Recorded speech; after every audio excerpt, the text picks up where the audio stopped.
La dernière fois, je déjeunais dans un salon du livre avec il y avait plein d'écrivains à table, dont un dont je tairai le nom, et qui vend beaucoup de livres, et qui disait « Oh, mais non, mais moi, tu sais, Baptiste, je prends jamais parti sur les réseaux sociaux, je reste neutre. » Et en fait, je dis « Oui, mais rester neutre, c'est déjà prendre parti, surtout quand on a une voix et que des gens vous écoutent, vous lisent, et dans le monde dans lequel on vit, on ne peut pas rester neutre. » Lui, il avait peur d'être clivant, donc de perdre des lecteurs. Moi, j'ai la chance, si un jour les gens en ont marre de mes combats, ils veulent plus lire mes livres à cause de ça, je pourrais toujours rester médecin, voilà.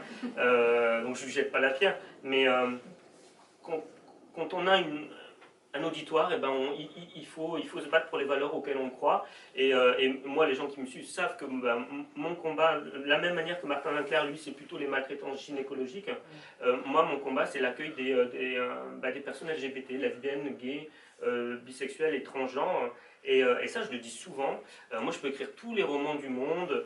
La seule chose que j'aimerais qu'on écrive sur ma tombe, vraiment, et dont je serais vraiment fier, c'est je me suis bien occupé de mes patients et de mes patientes transgenres, parce qu'actuellement en France, on ne parle pas beaucoup, vous savez, des personnes qui sont nées assignées garçons ou filles, et qui, intrinsèquement, vraiment, au sens de la psyché, sont d'un genre contraire au sexe qu'on leur a assigné à la naissance. Et donc je les accompagne, ces gens, je les croise au quotidien, je parle avec eux, et je pense qu'il faut vraiment avoir rencontré des personnes transgenres pour savoir à quel point, en France, actuellement, ça fait partie des personnes les plus discriminées, les plus jugées, les plus ostracisées.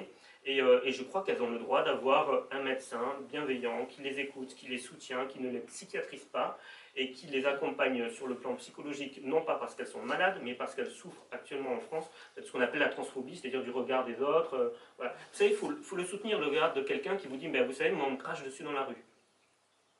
Ça, il faut le soutenir, vous savez, ce regard-là.